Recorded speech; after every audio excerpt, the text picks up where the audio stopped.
En næsti frummælandi Herbert Sveinbjörnsson, heimildagerðarmaður og aðgerðasinni. Gjörðu svo vel. Góð kvöldið.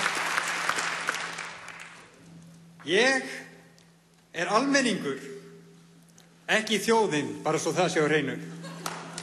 Þessi almenningur sem allir að tala þessi almenningur sem enginn talar við, þessi almenningur sem á að borga brúsann. Ég enginn fræðingur, ég hefði getað farið menntaveginn, ég hafði val og ég valdi að gera það ekki. Ég vil þó að dætur mínar hafi val eins og ég hafði. Ég get alveg sofið á götunni, ég get alveg betlað mat, en ég vil meira fyrir fjölskyldu mína. Ég vil að hún fái sömu tækifæri og ég fékk. Ég vil veita þeim allt sem lífið upp á að bjóða. Ég vil ekki allan heiminn. Ég vil bara sáttmálinn milli mín og stjórnvalda sé virtur.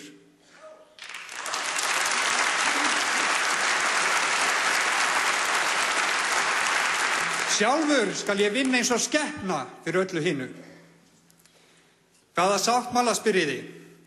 Það vonaði spyrjið. Því svo virðist sem þessi sáttmáli hafi týnst í hugmyndafræði græðgi, flokkshollustu og valdabrölds.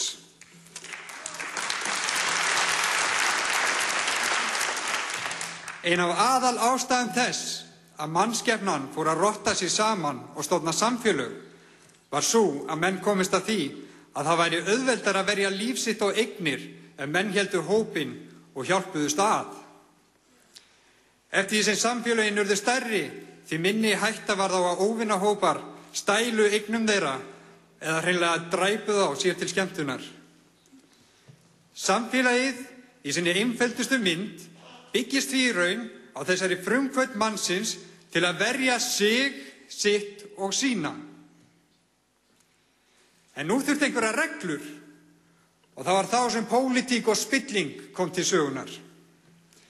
Uppspruttu menn sem ætluðu að sjá að setja reglurnar sem vernduðu líf og eignir samfélagsins.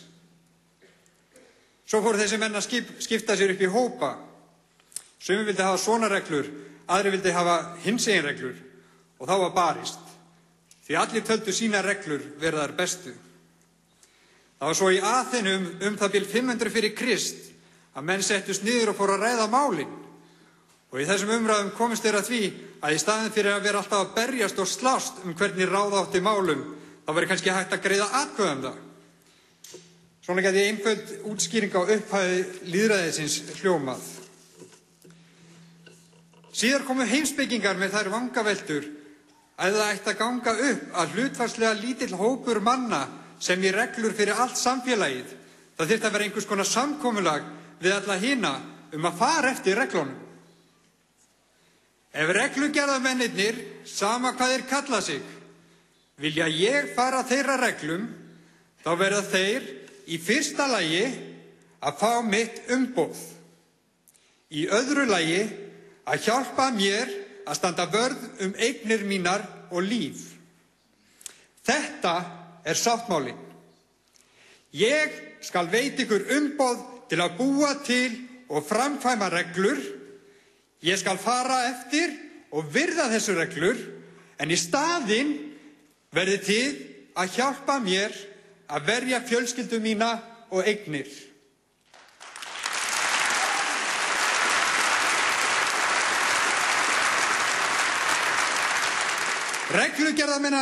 Reglugerðarmenn Íslands hafa nú rift þessum sáttmála.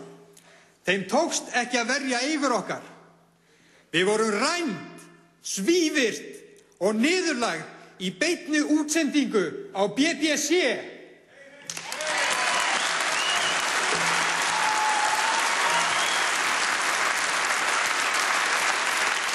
Nú það siðferðilega skylda okkar, lýðræðisins, ær okkar og afkomanda vegna að koma þeim burt.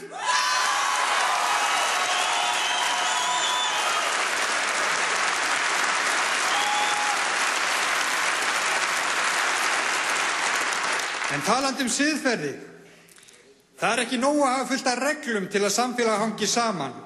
Það þarf traust, heiðarleika og síðast en ekki síst siðferði.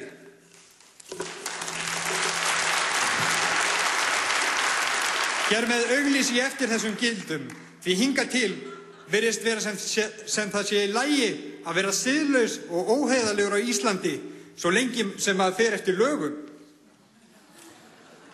Á Íslandi getur reglugerðarmaður stólið mörgum milljónum af þjóðinni, farið í fangelsi og þaðan aftur á þing í boði flokksins.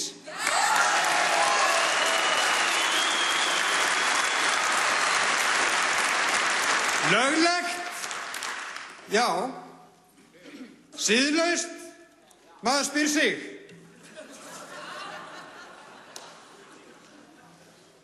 Á Íslandi skammta reglugerðarmennirnir sér eftirlaun sem á skjön við alla heilbrigða skynsemi. Löglegt? Já. Siðlaust? Maður spyr sig.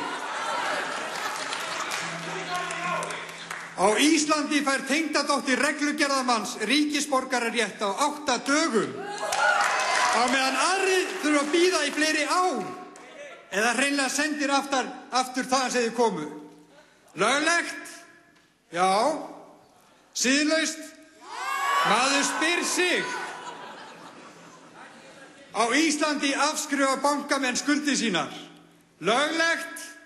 Það virðist vera. Siðlaust? Maður spyr sig. Á Íslandi skipta reglugerðarmennirnir eignum almennings á milli sín. Löglegt? Já. Siðlaust? Maður spyr sig. Á Íslandi ráða reglugerðarmenn vini sína sem sendiherra og sjálfa sig sem seðlabankastjóra.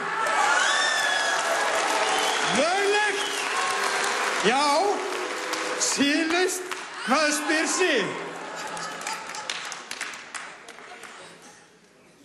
Á Íslandi brýtur reglugerðarmaður lög við skipun dómara. Löglegt? Það má allavega læra því.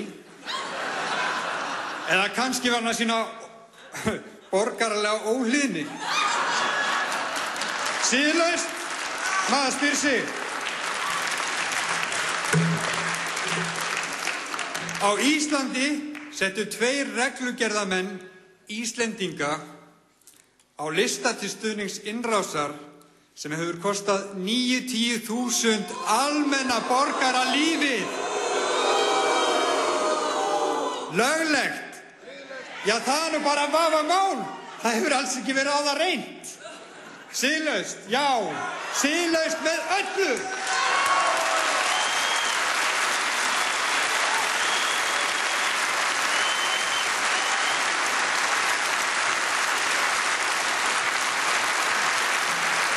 Og ég sem hélt ég byggi í siðuðu landi. Löglegt en siðlaust er lífstíll á Íslandi, en þarf það að vera þannig? Burt með kokkið! Takk fyrir. Ekki ef við viljum það ekki. Ruglið er löglegt en siðlaust að þeirri einföldu ástæðu að reglugerðarfólkið ræður öllu allstaðar. Meira að segja hvort það sé vanhæft.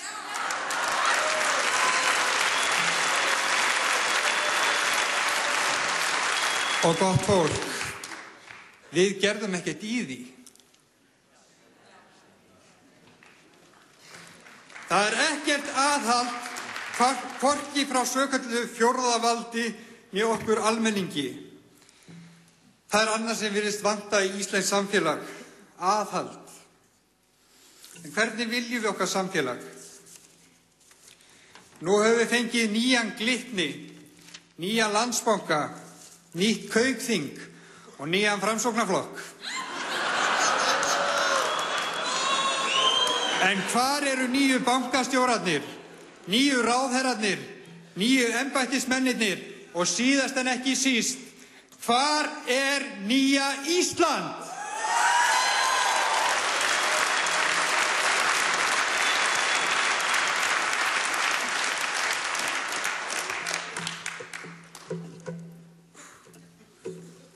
Fyrstu vikurnar eftir hrunið var okkur sagt að grunnstóðir samfélagsins væru sterkar, að yfirbyggingin væri hrunin, en stoðirnar, þær stæðu enn.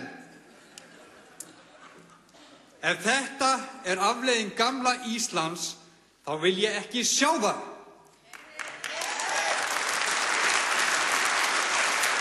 En því miður keppast fréttaveitur og pólitískir flokksstindlar við að segja okkur að ekkert sé að. Hér er ekkert að sjá, haldið áfram. Og þeir sem eru búin að slökkva á flatskjánum og eru mættir hingað í kvöld til að segja hingað og ekki lengra, eru kallaðir illa vinstri grænir, skríll eða eitthvað þaðan að verra, af þessum sömu fréttaveitum og flokksstindlum.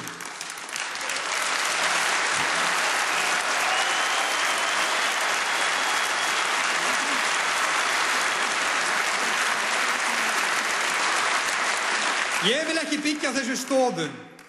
Burðarstóðin, sjálft lýðræðið, er miklara en mjölið sem við fengum frá Danmörku.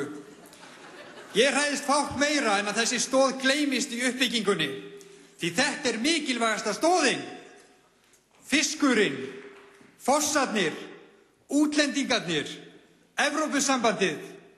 Þessi hlutir er ekki að fara neitt. Fólk er að missa störfin sín núna. Fólk er að missa húsin sín núna. Eina auðlindin sem við erum að missa er mannauðurinn.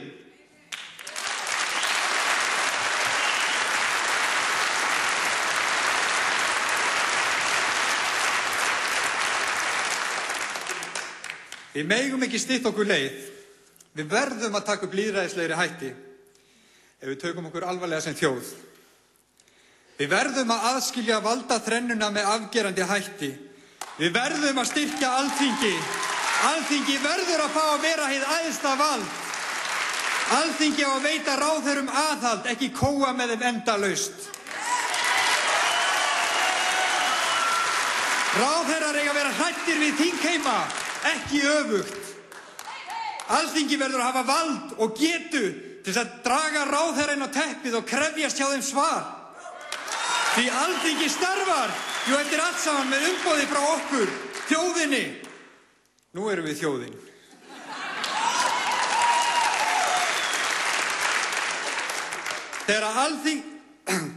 Þegar alþingismenn gangin á þing, þá mega þeir ekki skilja samferinga sína eftir við dyrnar. Þeir eru ekki að spila í fótboltaliði. Þeir eru að hjálpa okkur að vernda hagsmuni fólksins, ekki flokksins. Þeir eiga að virða sáttmálann.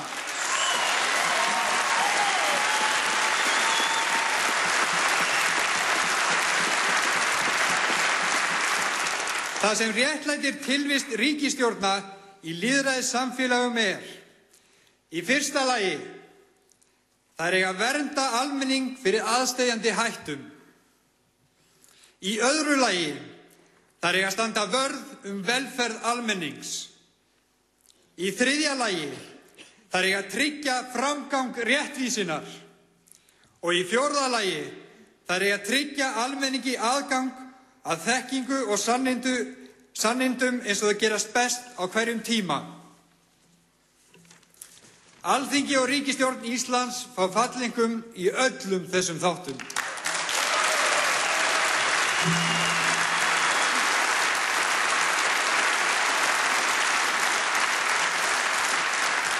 Spilið er búið. Ég vil sjá nýtt Ísland rísa úr öskunni með réttlæti, siðferði og jafnrétti að leiðarljósi. Við verðum að sanna fyrir afkomendum okkar að við höfum lært eitthvað af þessu. Þannig að þegar börnin okkar og barnabörn spyrja: hvað gerðir þú þegar reynt var að hneppa Íslendinga í þrældóm?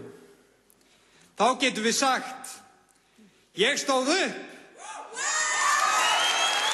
Ég lét ekki bjóða mér þetta. Ég barðist fyrir réttlæti.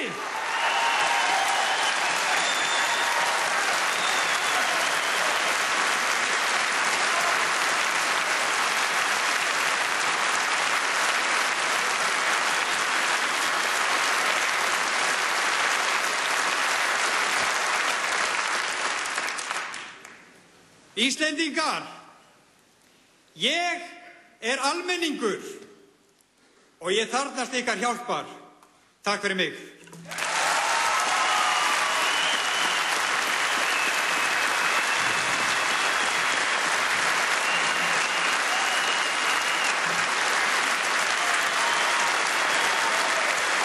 Herbert Sveinbjörnsson, góðir gestir.